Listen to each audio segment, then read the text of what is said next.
Boa tarde, pessoal. Muito obrigado por estarem aqui. Eu estou muito feliz de estar aqui. Eu adoro o FISLE. Eu venho no FISLE desde a segunda edição, faz bastante tempo. E tive a oportunidade de palestrar um monte de vezes. E agora essa foi a primeira vez. Não, na verdade, o ano passado eles me convidaram para palestrar, mas eu não pude vir. E esse ano eles me convidaram de novo. Então essa é a primeira vez que eu estou apresentando uma palestra que eu não submeti para aprovação. Olha que risco que vocês estão correndo, certo? Porque geralmente a gente manda a palestra, né? Todas as outras que eu fiz até hoje no FISLE, você manda a palestra, aí vai ser avaliado e tal, né? Tem aquele campeonato suíço lá. Esse ano eles me convidaram para falar sobre o que eu quisesse. E aí, eu não sei como é que era para vocês, mas para mim, na escola, quando tinha redação tema livre, era complicado. Era gostoso você poder falar sobre o que você tivesse afim, mas era também um desafio, porque às vezes a gente demorava muito tempo para ter uma ideia, para pensar num assunto. E aí, quando a gente pensava num assunto, no meu caso, frequentemente era um assunto extremamente ambicioso, e aí era super difícil fazer a redação. E agora eu, com 53 anos, estou vivendo essa experiência de novo. Tá? Essa palestra é totalmente diferente de todas que eu já fiz na minha vida. Quase não vai ter código. Acho que vai ter... Nossa, vocês vão ver que código que vai aparecer aqui. Enfim. Mas eu acho que é um assunto interessante. Eu acredito que daqui a alguns anos essa palestra vai estar pronta, mas vamos começar com a versão alfa que nós temos hoje. Então, o título que eu propus era Antes e Depois de Python, Minhas Linguagens Favoritas. Mas se você ler o resumo que foi publicado no site, eu me meti a besta de dizer que eu ia falar sobre a estética de linguagens de programação. Né?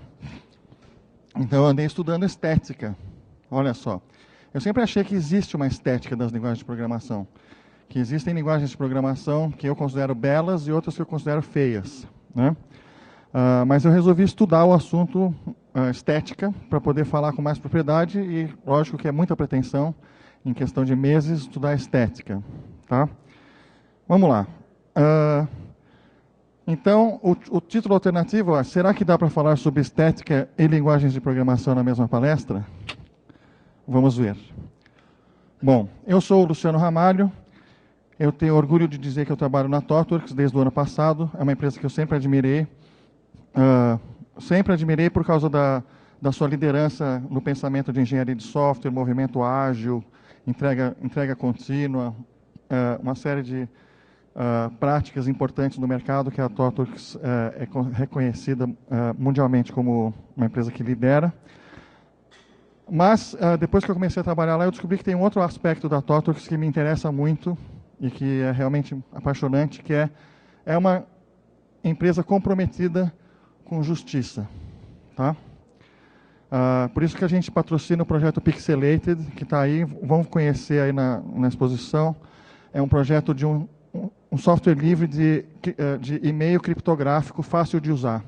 O problema é que existe criptografia boa para as pessoas usarem, tipo GPG para trocarem e-mails, de um jeito que vai dificultar muito a espionagem. Porém, a gente precisa ter muito mais gente usando mensagens criptografadas, porque senão as poucas pessoas que usam mensagens criptografadas acabam chamando muita atenção. Então, o projeto Pixelated tenta resolver esse problema, que é um problema bem difícil, mas nós estamos trabalhando para fazer um software que você acessa via browser e que a criptografia, o e-mail é criptografado o caminho inteiro, de ponta a ponta, usando GPG no bastidor, mas de um jeito que é amigável. Tá? Enfim, dá uma passada lá no stand da ThoughtWorks, conhece a gente, vê o que a gente faz, e estamos contratando. Bom, então, para você ver como é uma palestra diferente, nós vamos começar falando sobre modernismo. Né? Um tempo atrás, alguns anos atrás, eu tive a oportunidade de ir com a minha esposa para Paris, e lá tem o Louvre. O Louvre é bem bacana, mas tem salas e salas e salas e salas e salas e salas e salas de quadros de nobres. Tem outras coisas mais legais, tá? coisas antigas do egípcio, do Egito, da Mesopotâmia, tem um monte de coisas legais. Mas a parte que me incomodou é que são, por exemplo, onde tem a Mona Lisa está no meio dessa parte do museu, que são salas e salas e salas e salas e salas e salas e salas de retratos de pessoas nobres. Tá? Eu achava que eu era uma pessoa conservadora em termos de arte, mas aquilo foi uma sobrecarga para mim. Daí, quando a gente foi no Boburg, que é o Museu de Arte Moderna que tem lá, que eu achava que eu ia achar tudo estranho e bizarro, eu adorei visitar o Museu de Arte Moderna. E eu percebi que, na verdade, eu não era tão conservador assim. Entendeu? Eu sou uma pessoa do século XX e aquela arte do século XX, para mim, fazia mais sentido. Então, por exemplo, né, esse aqui é um quadro do Van Gogh. Né? Olha só que maravilha. Mas isso foi uma ruptura, né? Porque ele não estava tentando fazer um quadro realístico, certo? Isso aqui é expressionismo. Então, o jeito que ele pintou, ele seria escorraçado de qualquer academia de arte. Né? Tanto que ele morreu pobre. Mas é uma coisa maravilhosa e ele hoje é considerado um artista importantíssimo. Né? Essa outra imagem aqui, o grito do Munch, que virou até um emoji, né? É bem impressionante também. E outra coisa que eles inovaram foi fazer arte abstrata também. Né? Arte que não retrata nada do mundo real. Tá? Daí teve também um movimento modernista na arquitetura. Certo? Dá só uma olhada nas linhas, né? Uma característica do movimento modernista na arquitetura é os elementos geométricos básicos, entendeu? Tipo, as curvas são sempre arcos de circunferência, normalmente, né? São arcos de circunferência, aí você tem janelas quadradas ou retangulares, né? Você tem formas simples. Esse aqui é um prédio que é famoso lá em Nova York, o Seagram Building, que é considerado um exemplo desse tipo de torre de vidro. Né? É bonito. Então, ok, tem o modernismo. Então agora vamos falar sobre design, porque design já é um termo mais próximo. As pessoas falam sobre design de linguagem de programação. Né? O Guido van Rossum, que é o cara que criou a linguagem Python, é um designer de linguagem. Né? Então, por exemplo, isso aqui era um telefone bem antigo, tão antigo que na época que não precisava nem ter disco, porque não tinha como você selecionar para onde você ia ligar. Você tinha que tirar o telefone do gancho e falar com a telefonista, e ela conectava você plugando uns fios lá. Né? Depois, esse aqui é um outro telefone que já tinha um disco, tá? Mas continua aquele modelo lá. Até que um designer americano desenhou esse telefone, certo? Esse é o telefone clássico, que durou a maior parte do século XX, esse tipo de aparelho, e esse é um design tão importante que virou ícones e caracteres Unicode. Né? Tá? Você pode ter variações sobre esse tema, tá? Mas o ícone de telefone é esse, certo? Agora, nós estamos na era do celular. O ícone de telefone celular é esse, certo? A Apple fez uma coisa óbvia, certo? Estava na cara, era uma bola quicando, pedindo para ser chutada para dentro do gol. O telefone tem que ser uma tela, um lado do telefone inteiro tem que ser uma tela, que se transforma num teclado quando você precisa de um teclado. Mas quando você quer que o telefone seja outra coisa, aquele teclado não está ocupando espaço. Né? Então, hoje virou, né? Todo mundo só pensa em celular desse jeito. Todos os fabricantes fazem celular com essa cara. Tá? Voltando para falar sobre design, a escola mais importante de design que teve no século XX, mais influente, foi a chamada Bauhaus, que foi uma escola que aconteceu, era uma escola física que ensinava desenho industrial na Alemanha, na época da República de Weimar, que aconteceu entre a Primeira e a Segunda Guerra Mundial, antes dos nazistas tomarem o poder. Uma das consequências nefastas dos nazistas tomarem o poder é que eles acabaram com a escola de Bauhaus e o pessoal da Bauhaus se mudou para vários outros países. Mas, por exemplo, uma das coisas que eles faziam era fontes. Tá vendo? Olha a fonte. Percebe aquelas características que eu falei com relação à arquitetura também, né? Dá para ver na fonte. As curvas geralmente são curvas simples, tá? Não tem serifa, né? Que são aqueles cantinhos que, por exemplo, nem um I tem aqueles pezinhos na letra I, eles não têm serifa. É o mais simples possível que comunica. Tá? Então, por exemplo, essa aqui é uma fonte clássica chamada Futura, que ela é muito inspirada, ela foi fortemente inspirada em fontes que foram criadas naquela época. Tá? E eles faziam também design de objetos como essa chaleira. De novo, dá para reparar, é uma chaleira feita de formas simples. Círculos, uma calota, né, de uma semi-esfera, e assim por diante. Essa aqui é a casa do Gropius, que era um fundador, que era o arquiteto que fundou a Bauhaus. Isso é uma casa de antes da Segunda Guerra Mundial. Olha o estilo dela. Entendeu? Isso aqui é uma cadeira da Bauhaus. Aliás, bem parecida com a que vocês estão sentados. É uma cadeira empilhável. Essa é uma feature muito interessante, como essas aí. Tá? E é um design hipermoderno, certo? Hoje em dia, assim, ela não parece antiga. Né? Eles faziam vários outros móveis. Alguns desses, com certeza, vocês já viram imitações por aí, certo? Porque são designs clássicos. Tá? Olha essa mesa. A característica dela é que ela é uma mesa feita com dois pés de madeira, e os dois pés são iguais, a peça é igual, percebe? Ela é só montada de um outro jeito. Né? Se você pensar numa...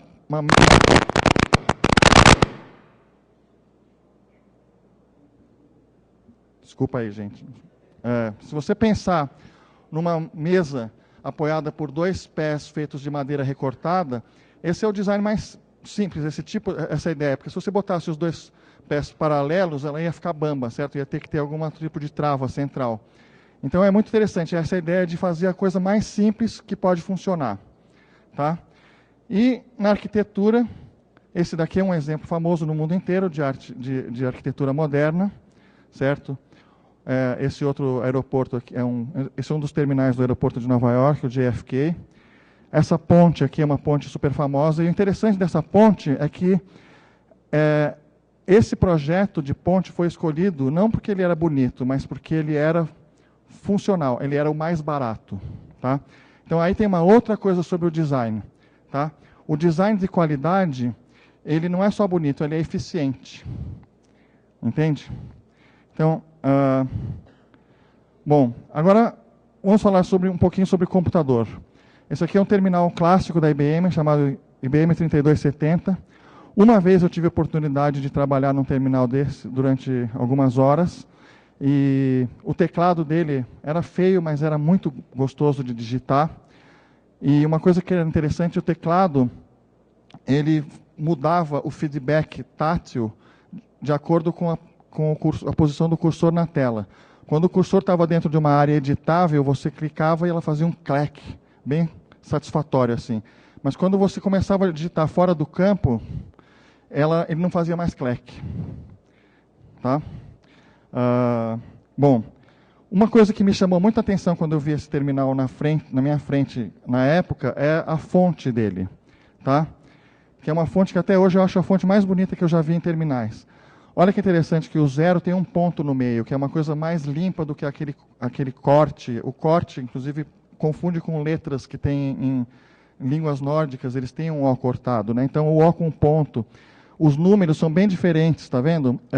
São visualmente bem distintos. O 9, está vendo como é que é o jeitão do 9? Enfim, tá? Essa fonte é super bonita e você pode instalá-la no seu computador. Um amigo meu, Ricardo Banff, fez uma versão TrueType dessa fonte. Olha aqui ela no Ubuntu. Tá?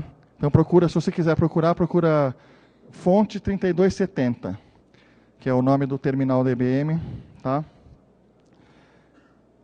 Outra coisa importantíssima em termos de design, agora fugindo do design visual. Né? Isso aí é um desenho meio engraçadinho da máquina de Turing. Né? Esse daqui é um desenho um pouco mais sério da máquina de Turing, mas eu não gosto desse desenho, porque aquele lá, logicamente, ele está querendo ser engraçadinho. A máquina de Turing é uma coisa conceitual, certo? Foi uma ideia que o Alan Turing usou para descrever o conceito da computabilidade. O que pode ser computado, o que não pode ser computado. Então ele imaginou o computador mais simples possível E isso é uma forma de enxergar esse computador que ele imaginou. Essa é uma outra forma. Eu não gosto desse aqui porque tem detalhes demais. Aquele outro também. Os dois estão tentando. O outro está tentando ser engraçadinho, esse aqui está tentando ser detalhado demais. Esse aqui tem o defeito de ter detalhes de menos. Eu vou falar sobre isso também, porque uma das coisas do design que é importante é você quer que as coisas sejam o mais simples possível, mas não simples demais. O Einstein falou uma frase dessas, bem parecida com isso uma vez. Tá? Então, esse desenho tem o defeito de ser simples demais. Esse desenho aqui, foi uma busca no Google, tá? Eu busquei lá, máquina de Turing, fui lá no Google Images e fiquei selecionando. Né? Eu estou usando esses desenhos para falar não só sobre a máquina de Turing, que é um conceito genial, de uma ideia simples e poderosa, e isso é uma das características da beleza na computação, é o que é simples e poderoso ao mesmo tempo. Mas também, no caso, eu percebi que dava para falar a respeito dos desenhos. Como tem desenhos aqui que são simples demais, tem desenhos que são complicados demais, que introduzem ruído, que não ajudam a entender. E esse desenho aqui, entre os que eu achei ali, era o melhorzinho que dava a ideia de que a máquina de Turing é uma máquina de estado que percorre uma fita, e aí, dependendo do estado interno dela, ela vai escrever alguma coisa nessa fita. Tá? Outro exemplo que eu acho que é uma obra-prima do design é esse tabuleiro de xadrez da escola Bauhaus. Tá? Se você quiser procurar no Google, procura Bauhaus Chess, vai ter essa imagem aí. Tem alguns outros tabuleiros de xadrez que foram feitos na Bauhaus, mas esse aí é o mais famoso. Eu acho ele genial porque ele é um tabuleiro que é mais fácil de construir do que o tabuleiro de xadrez normal, porque as peças só têm cortes retos, exceto a dama que tem uma bola em cima. Tá? Mas mesmo a bola é muito mais fácil de fazer do que o cavalo ou o bispo do xadrez normal, ou a torre. Né? Os peões são cubos, as torres são cubos maiores, os cavalos são uma forma muito interessante, que é um cubo removendo dois cubos, que faz com que qualquer posição que você coloca, ele sempre aparece um L do lado de cima. Então ele ajuda o jogador a lembrar qual é a regra do movimento do cavalo, assim como o bispo também tem uma forma que sugere isso. Né? E a rainha e o rei são os dois que têm uma coroa em cima, né? uma decoração em cima, e a rainha é redonda, porque né, o redondo é mais associado à figura feminina e também tem a ver com o fato de que ela se movimenta com mais liberdade do que o rei. Né? Então, eu acho isso aqui um exemplo maravilhoso de design que é simples e poderoso, porque ele comunica mais do que o tabuleiro de xadrez convencional. Né? Ele é mais simples do que o tabuleiro de xadrez convencional e mais comunicativo. Agora, o melhor jogo de todos, na minha opinião, eu gosto muito do assunto jogos de tabuleiro, não é o xadrez, é esse aqui, o Go. Tá? O Go, inclusive, é um jogo que ainda não tem um campeão mundial, um computador que seja campeão mundial. Provavelmente vai ter, mas ele é um jogo bem mais difícil computacionalmente do que o xadrez. Mas ele tem menos regras do que o xadrez. E as peças são todas iguais. Então, olha que interessante como é que um jogo com regras mais simples e peças mais simples, na verdade, pela forma como foram boladas as regras, ele é um jogo mais sofisticado do que o xadrez. É um jogo, por exemplo, o xadrez, quem gosta de xadrez sabe que o xadrez é um jogo tático, onde praticamente todas as peças estão sempre engajadas naquela batalha. Né?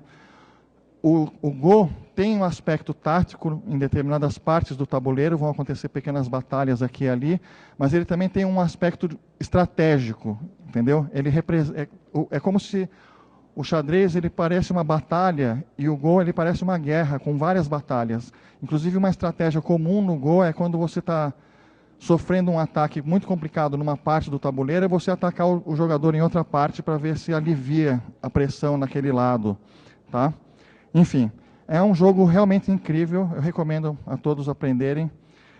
Se você gosta de jogos de estratégia, é fantástico. Tá? Ok, então vamos falar sobre linguagens. Finalmente. Tá?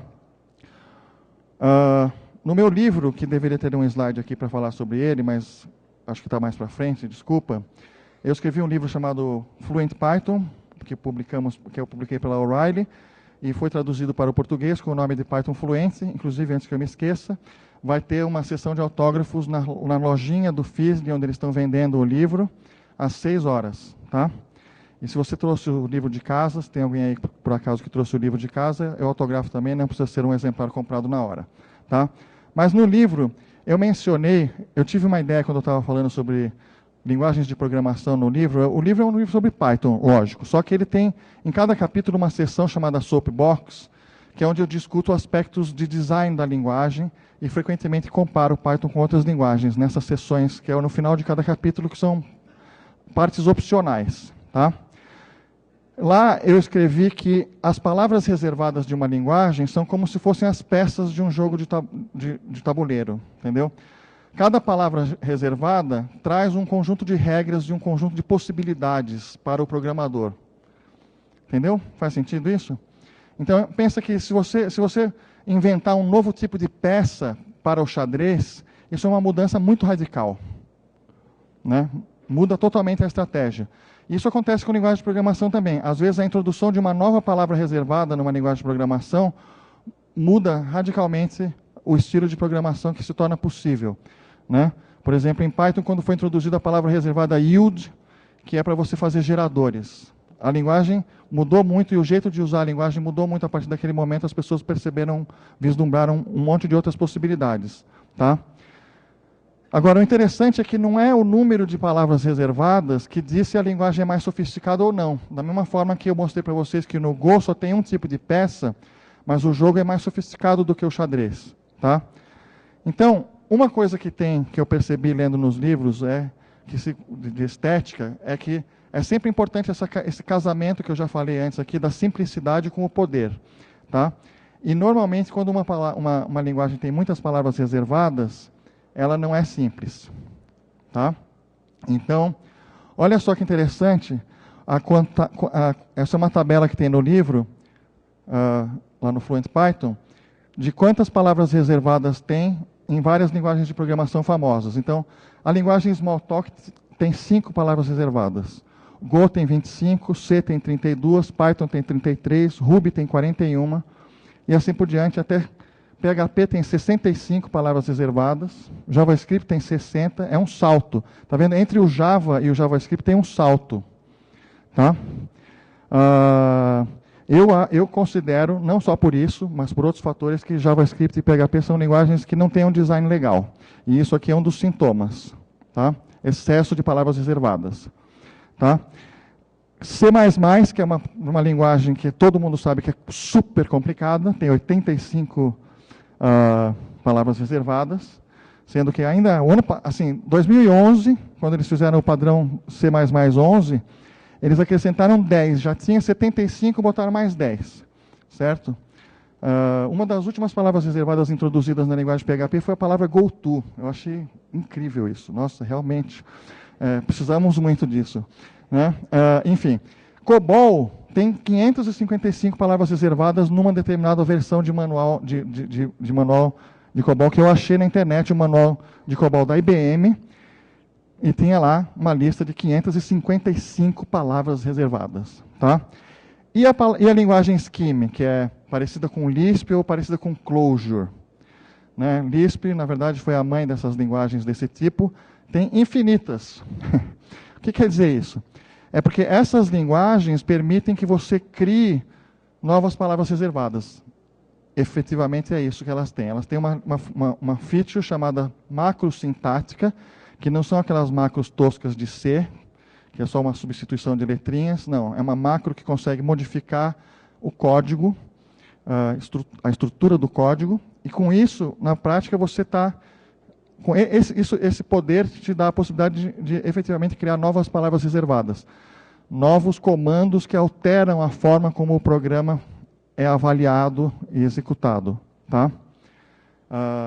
Muito bem. Então vamos falar um pouco sobre a minha vida antes de Python. Eu aprendi a programar lendo o manual dessa calculadora, mas eu não tinha a calculadora, só o manual. E eu tinha essa outra calculadora. E tinha o manual dela também. Tá? Mas por que eu estava interessado em ler o manual daquela? Porque eu era adolescente na época e o meu tio, que tinha essa calculadora, arquiteto, ele mostrou um jogo de alunissagem, um jogo de pouso lunar que tinha nessa calculadora. Veja bem, é um display numérico que não dá nem para escrever o meu nome. Tá? Enfim, não dá nem para escrever a letra A, porque você não consegue controlar individualmente as perninhas. Só dá para botar números de 0 a 9. Tá? Mas era um jogo, tá? Um jogo era que você aparecia antes do ponto decimal, à esquerda do ponto decimal a altura e à direita a velocidade da nave. E aí tinha um botão que você apertava que aparecia na tela quanto combustível tinha sobrando.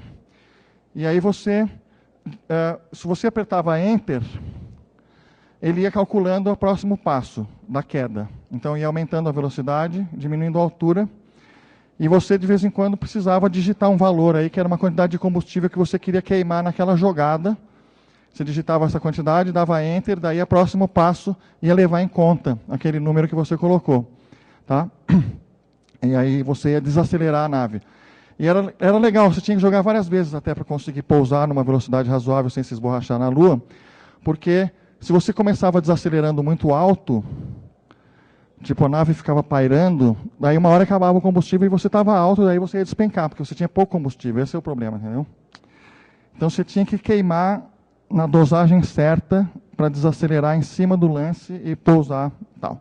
Eu fiquei fascinado com esse jogo e daí caiu na minha mão essa calculadora, porque o meu pai trabalhava numa empresa que a empresa deu para as pessoas da área administrativa da empresa calculadoras dessas aí, essa Texas. Bom, aquela é uma HP 25 e essa aqui é uma Texas TI 58, tá?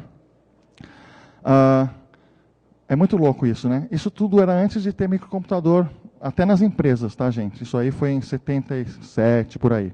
Pouquíssimas empresas tinham microcomputador.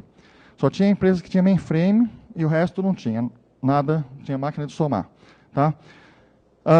Então, os vendedores da Texas Instruments conseguiam convencer as pessoas da ideia de que a calculadora programável é uma ferramenta de produtividade do gestor. Entendeu? Em vez de ele ficar fazendo aquela conta toda vez, ele pode programar fórmulas e aí ele vai só imputar os dados e ver os resultados sem falha. Entendeu? E só que o meu pai achou isso a ideia mais idiota do mundo, porque ele não ia ter tempo de sentar para ler um manual de 200 páginas para aprender a programar uma calculadora, certo? Então ele simplesmente levou para casa a calculadora e me deu. Falou, brinca aí com esse negócio aí, porque eu não vou usar. Eu prefiro, ele gostava daquela que tem uma fita, para poder conferir os números e tudo, certo? Enfim, aí, então, qual era a minha obsessão macabra? Eu queria aprender a reescrever o programa de alunissagem que eu consegui o manual emprestado daquela calculadora, mas eu queria portar o programa para essa. Então eu tive que aprender a notação daquela calculadora para escrever na notação dessa. Foi o primeiro programa que eu me senti orgulhoso de fazer na vida, foi esse daí. Os outros são programas que eu digitei do manual lá. Ah, beleza. Tá? Só para você ter uma ideia de como que é a linguagem de uma calculadora, naquela época, era assim, ó. O que tem do lado esquerdo aqui, inclusive na calculadora Texas 58, vinha na caixa um formulário verde com colunas assim, linhas, tipo uma planilha, que você preenchia desse jeito. Você fazia na primeira coluna, você botava as teclas que você ia apertar para escrever o programa, tá? Daí era numerado. O que você está vendo ali no display? A primeira coluna do display é o número da linha do programa, tá? E o que tem depois, aqueles códigos, representam as teclas que foram apertadas. De que maneira? Os números eram os números mesmo. Mas as outras teclas, tanto na HP quanto na Texas era a mesma regra, as outras teclas eram identificadas pela posição no teclado. Então, por exemplo, a tecla EE seria 52, porque está na quinta coluna, quinta linha, segunda coluna. Entendeu? Então, quando aparecia no display 52, era aquela tecla. Entendeu? Então, você escrevia o programa, o chato era depurar, entendeu? Porque quando você depurava, você via no display só esses números. Tá? Enfim. Mas eu achava divertidíssimo. E, inclusive, na época, então, como eu falei, eu aprendi a programar desse jeito, aprendi a programar esse tipo de coisa. E, para mim, era uma analogia muito forte com o jogo de xadrez. Porque eu via claramente que eu tinha uma quantidade pequena de comandos que faziam cada um uma coisinha muito simples e eu tinha que articular esses comandos para atingir um objetivo, entendeu? Era muito presente na minha mente, quando eu estava programando esse tipo de linguagem, a analogia com o jogo de tabuleiro. Tá?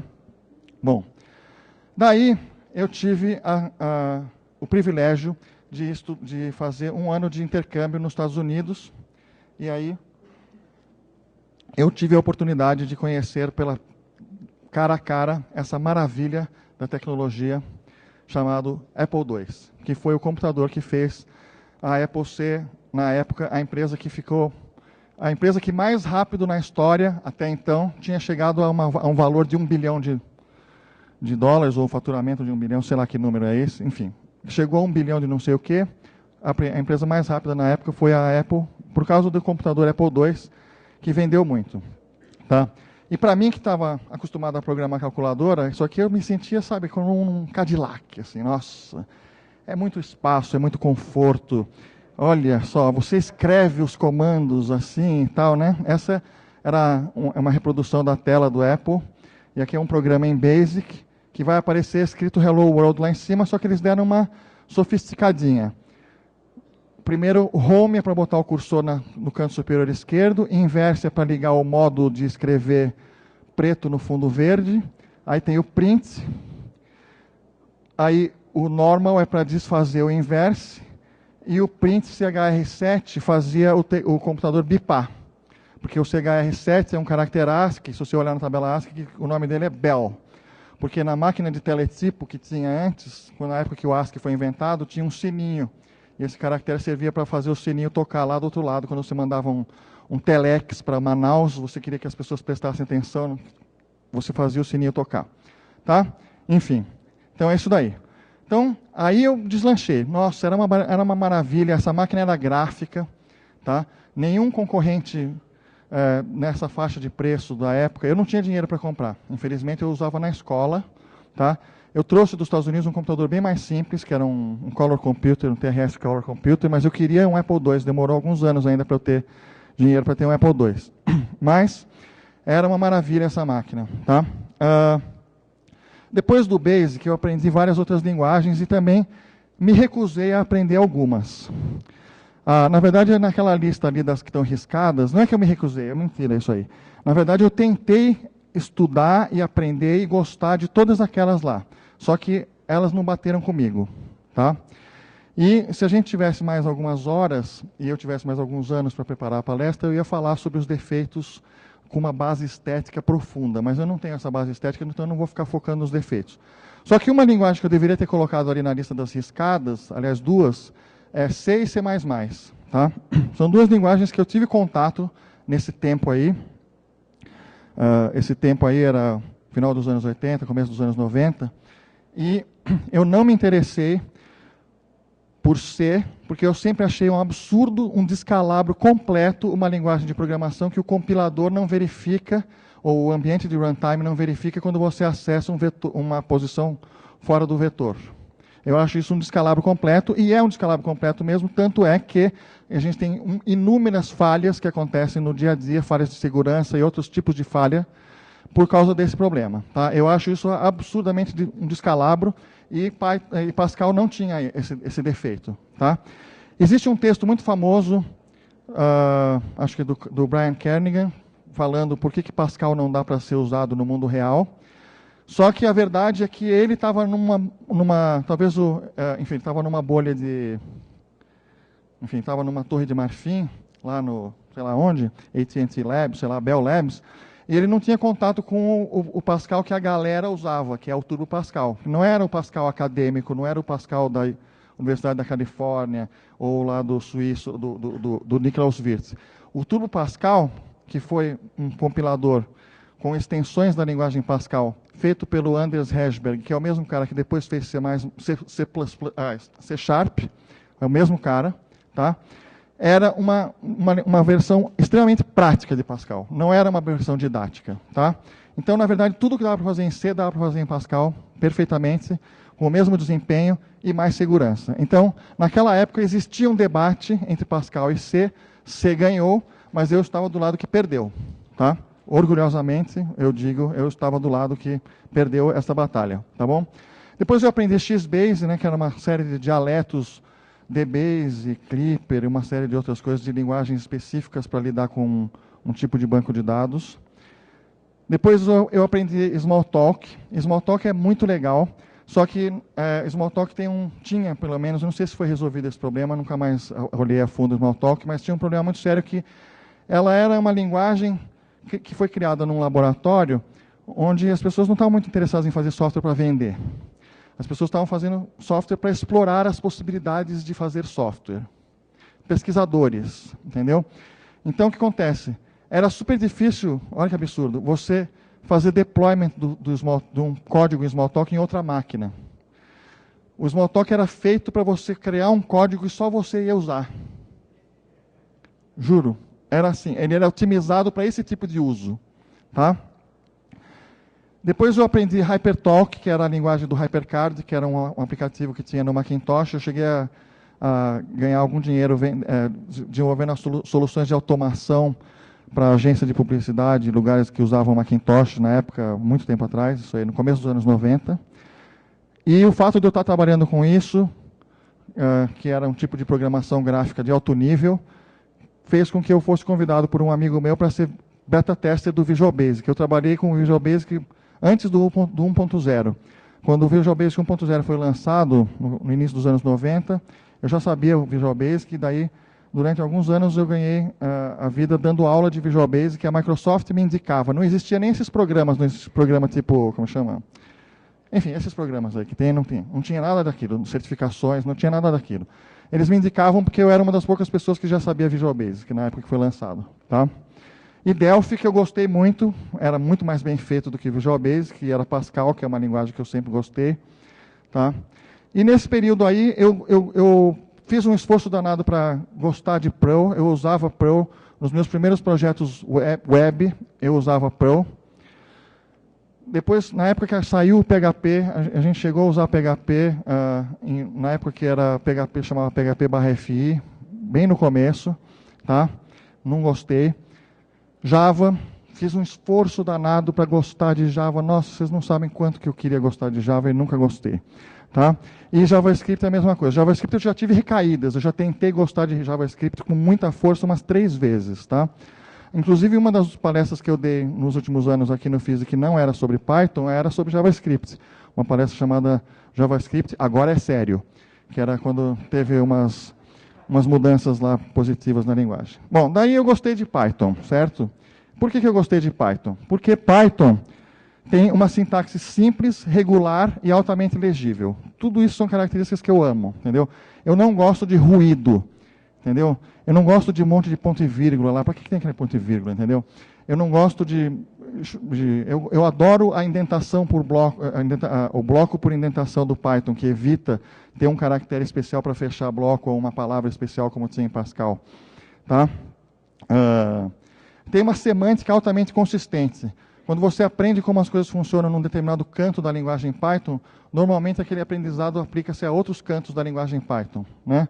Por exemplo, o operador de fatiamento, quando você põe colchetes com 2 pontos no meio, aquilo serve para tudo quanto é tipo de sequência, e aquilo é um negócio muito poderoso, que serve para você, inclusive, editar sequências, para você enxertar valores dentro de sequências, mudando a dimensão dela. É um negócio poderosíssimo, e serve para tudo quanto é tipo de sequência. Tá?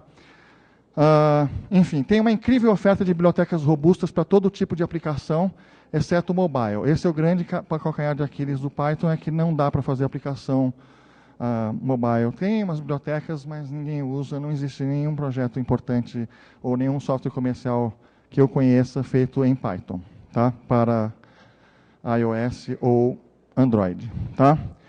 E tem suporte a abstrações úteis. Eu gosto de linguagens que me permitem abstrair, certo? Tipo, trabalhar num nível mais alto, né? Como funções e classes de primeira classe, a possibilidade de você passar funções como argumentos, etc. Closures, namespaces, geradores, compreensões, decoradores, sobrecarga de operadores, descritores de atributos. São coisas sofisticadas que quando você aprende a usar, ou mesmo que você não aprenda, por exemplo, descritores de atributos é um tópico super avançado, que no meu livro eu cubro só bem lá no final, depois de umas 600 páginas. Mas, quem usa Django? Olha aí.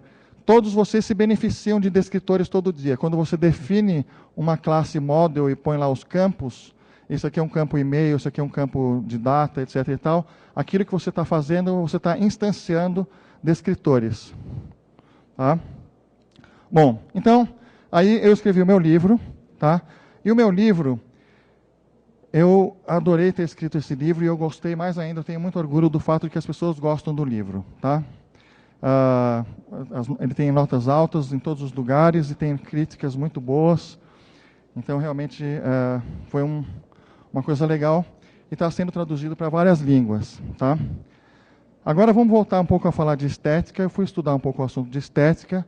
Tem um livro muito bom do Ariano Suassuna. Essa é a parte da palestra que vai ficar pronta só daqui a alguns anos, tá? Porque eu descobri que o assunto é vasto. Tá?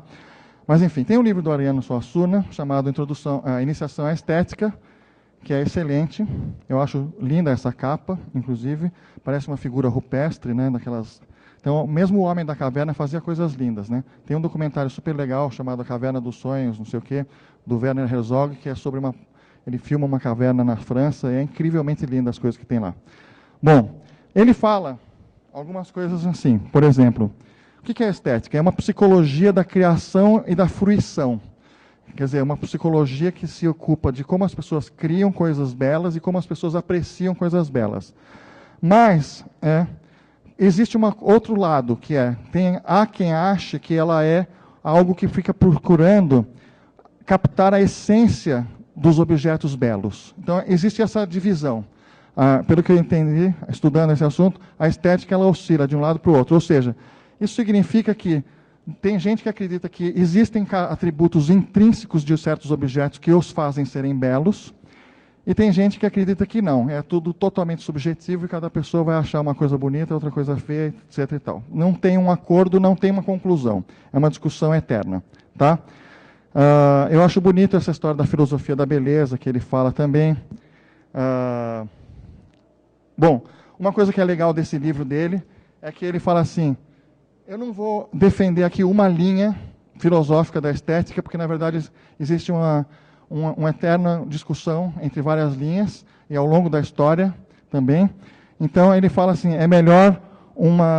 melhor do que um falso acordo, é uma franca discordância. Então, no livro, ele apresenta as diferentes...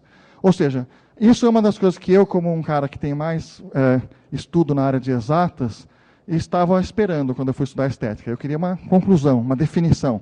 Pá, tá. Não existe isso, tá bom? Bom, outra coisa... isso aqui, eu vou pular isso aqui. Tá. Aí, eu fui ler esse outro livro aqui. Tá? Eu não li o livro do Suassuna inteiro. Na verdade, nenhum desses 3 livros de estética eu li inteiro. Eu vou confessar para vocês, tá bom? Mas esse aqui, ele fala uma coisa muito legal. Que é assim, ó. Então ele está comentando isso, né? Como é que você pode ter a pretensão de dizer que um tipo de música é superior ou inferior a outro, certo? Quando os julgamentos comparativos apenas refletem o gosto de cada um, tá? E aí, quando ele vai falar sobre julgar a beleza, ele fala assim: a gente observa a beleza em objetos concretos e em ideias abstratas, em obras da natureza e obras de arte, em coisas, animais, pessoas, objetos, qualidades e ações. Tá? Tipo, foi um gol bonito, né? Enfim, é legal isso, para a gente começar a ampliar esse conceito, né? Daí, tem uma hora aqui que ele fala assim: entretanto, tem um defeito. Mesmo que você tenha uma base racional para falar sobre estética, não é possível ter julgamentos de segunda mão em estética. Não dá para você dizer que achou uma coisa bela porque outra pessoa disse que ela era bela sem que você tenha visto, entendeu? Assim, não é honesto você dizer que você achou bonito uma coisa que você não viu. Certo? Enfim. Daí eu li um pouco sobre esse outro livro aqui, e nesse outro livro ele fala uma outra coisa interessante, que essa contraposição entre a natureza das emoções, a natureza da experiência, em termos das percepções, dos sentimentos e das emoções. Tá? E aí o que acontece é que, quando chegou esse filósofo, esse Baumgarten, é quando a coisa ficou realmente complicada no estudo da estética, porque percebeu-se que a questão da estética, a questão da experiência, faz com que o assunto se torne tão subjetivo e, ao mesmo tempo, tão relacionado com a forma como a pessoa enxerga o mundo, que passa a ser um assunto central de toda a filosofia. Daí eu achei um outro livro chamado Beleza das Máquinas. Tá? Eu chamei de Beleza Maquinal, que eu acho que é uma tradução melhor. Machine Beauty. Tá? Isso aqui, esse livro tem muitas ideias sensacionais, tá? Mas uma das coisas mais legais que ele fala é enfatizar a questão da simplicidade. Tá? Então, o que acontece depois de Python? Tá? Chegamos. É o seguinte, o que acontece depois de Python eu, na verdade, eu continuo gostando muito de Python, porém, eu escrevi esse livro, comecei esse livro há 2 anos atrás, 3 anos atrás quase, com a intenção de que ele fosse uma espécie de trabalho de formatura. Porque eu comecei a me interessar por outras linguagens, por outros fenômenos que estavam acontecendo. Uma linguagem pode ser excelente num determinado momento e daqui a pouco ela começa a ficar deficiente. Qual é a principal deficiência de Python? Ela não foi projetada para lidar com problemas de alta concorrência. E hoje nós estamos num mundo onde todo computador tem um monte de CPUs, ou núcleos, até o celular tem vários núcleos, e a gente está numa situação, num ambiente de rede, onde você tem vários clientes querendo se conectar ao mesmo tempo, e Python não lida bem com isso, assim como JavaScript também não lida bem com isso. Tá? O que me torna assim, para mim, um certo mistério o sucesso do Node, mas, enfim, não vou ter tempo de falar sobre isso. Então, quais são as linguagens que me interessam realmente agora? Go, tá? Que é uma linguagem que tem uma sintaxe simples e regular. Tá? Ela é bastante influenciada por Python, na sua sintaxe, em diversos conceitos. Tá? Ela tem uma semântica intencionalmente limitada para reduzir surpresas e excessos de abstração. Eu gosto de abstração, mas os caras que inventaram a linguagem Go acham que excesso de abstração numa empresa grande como o Google, que é o contexto onde ela foi inventada, é ruim, porque significa que às vezes uma pessoa, um programador menos experiente, não consegue entender a mínima do que está fazendo o código que o outro cara que a outra pessoa escreveu. Tá? Então, inclusive ela não tem nem herança. Tá? Ela tem um conceito de interfaces dinâmicas checadas pelo compilador, que é muito interessante, uma espécie de um duck typing, onde você implementa métodos, mas você não diz que aquele objeto implementa uma determinada interface. A interface está definida em outro lugar e o compilador verifica, olha, esse cara aqui implementa aquela interface, de fato. Tá? E ele implementa um modelo de concorrência chamado CSP, que é o Communicating Sequential Processes, que é muito interessante, e gera binários executáveis. Clojure é uma outra linguagem que tem uma sintaxe simples e regular, só que ela é ultra simples e regular, porque é a sintaxe de Lisp. Tá? Ela segue o paradigma funcional, implementa Software Transactional Memory, que é uma coisa muito interessante, que o sistema permite que estruturas de dados mutáveis sejam acessadas por vários agentes ao mesmo tempo, sem corrupção de dados, automaticamente. Tá?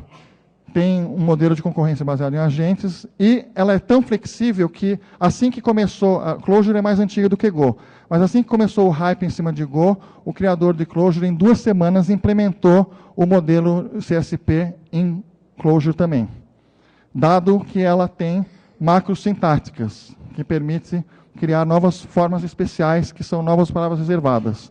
E ela funciona no server-side e no client-side. E, finalmente, Elixir. Tá?